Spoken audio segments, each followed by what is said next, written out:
My brother was Scott Wayne Blake Jr.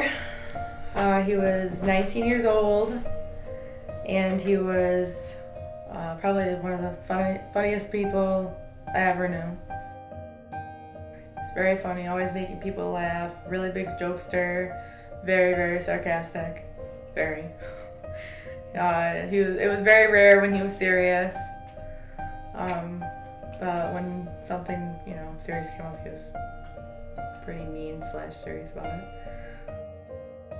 He loved to hang out with his friends. I mean, he was a very determined person, very motivated. He was all the way around, he was just a good person.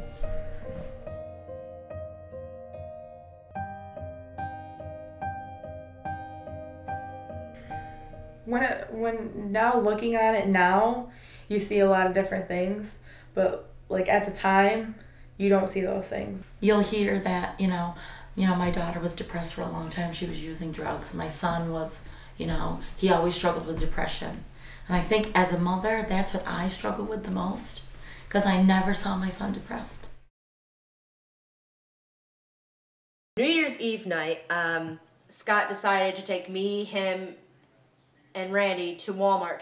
But I remember when I got in the car, I got in on the right side, and on the left side, behind Scott, I saw his dress blues all folded up nice and neat, and I'm like, Scott, what is this? Like, why is this here? Like, why isn't it in your room? And he's like, oh, well, don't mess around with those. Like, I folded those nice and neat for tomorrow.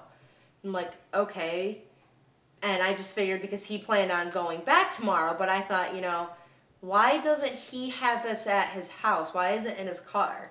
He got stationed in Fort Bell, Kentucky, and that's when a lot of it changed. Like, he would get really mad easily and stuff like that.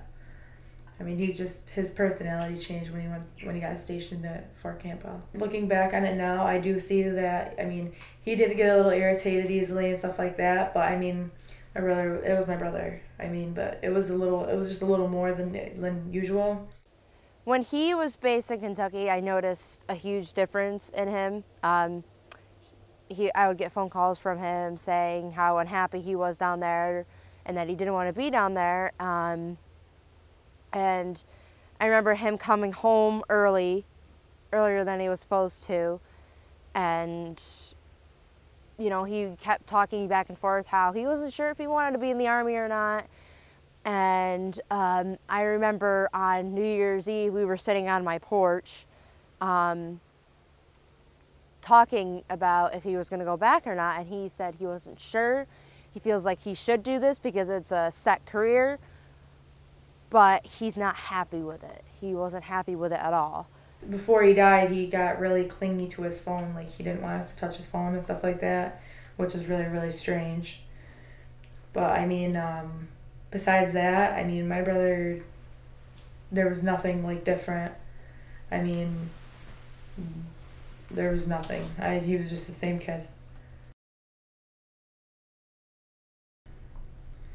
It was January 1st, 2012, and I was actually just pulling in the driveway. He was coming out the door as I was coming in.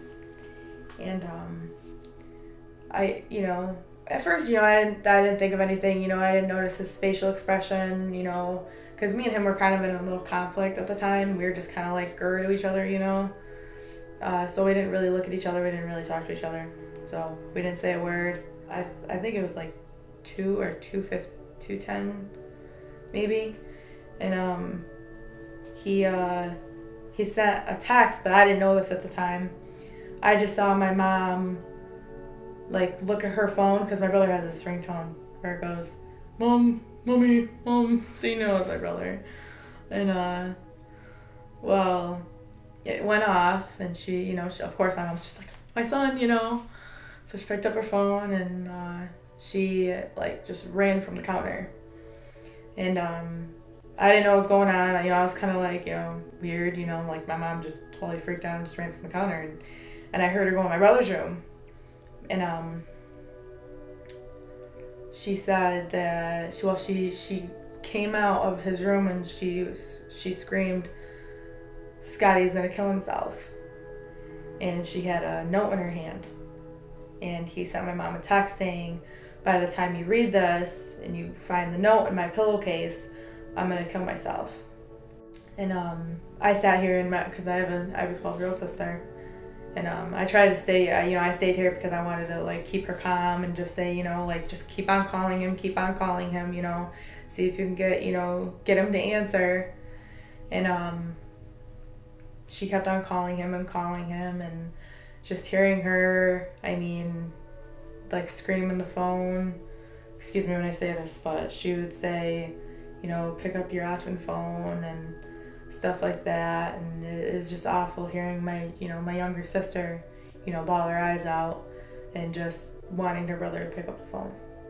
And then I got a call from my cousin who lives over the hill from his house, from my grandfather's house. And she said, "Honey, what's going on?" And I said, "I don't know. Scotty said he was going to kill himself." She said, "Honey, I just heard a gunshot." And that's when my heart sank, because I was like, it happened. I just remember being in front of his room that they had him in, and it said, and because he didn't have any ID on him when they got to him, and on the thing where it says his name, it said "man in uniform." And I don't know why, but I'll always remember that, because my brother dressed in his uniform when he shot himself.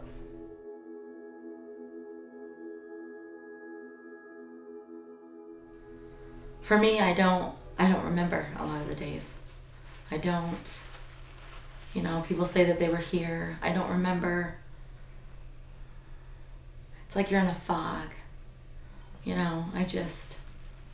It's like hard today. It's really still hard to even imagine that he's gone. That's the hard part. So,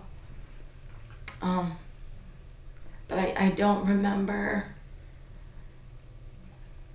I remember finding him, and I remember being with him, but I don't remember anything after that. I remember laying in bed a lot, people wanting me to eat crackers. I can remember people wanting to talk to me, want me to sit up. I remember worrying about Allison and Emily, if somebody was making them a sandwich, if they were eating good, if they were okay, because I just felt like a weight, like I couldn't function, and you still have those days. Unfortunately, I have a lot of those days. I relived like that day a lot, because I always say, like, what if I said something to him when he was out in the driveway and we were going, separate ways, but still, like, what if I would have said, like, "Where are you going?" Or like, "I love you," or, just something. What if I would have said something, and we weren't mad at each other? That's what I always think, like, I just wish I would have said something. But, you can't, take that day back, But it kills you, because you're always saying, like, what if? Like, all the time. You're always saying, what if? What if I didn't say, like, I was a little disappointed that it wasn't working out in the Army? What if, I was a little more supportive? But, I look back on that day all the time. I wish I did notice it a little bit more. I wish the signs were a little more clear.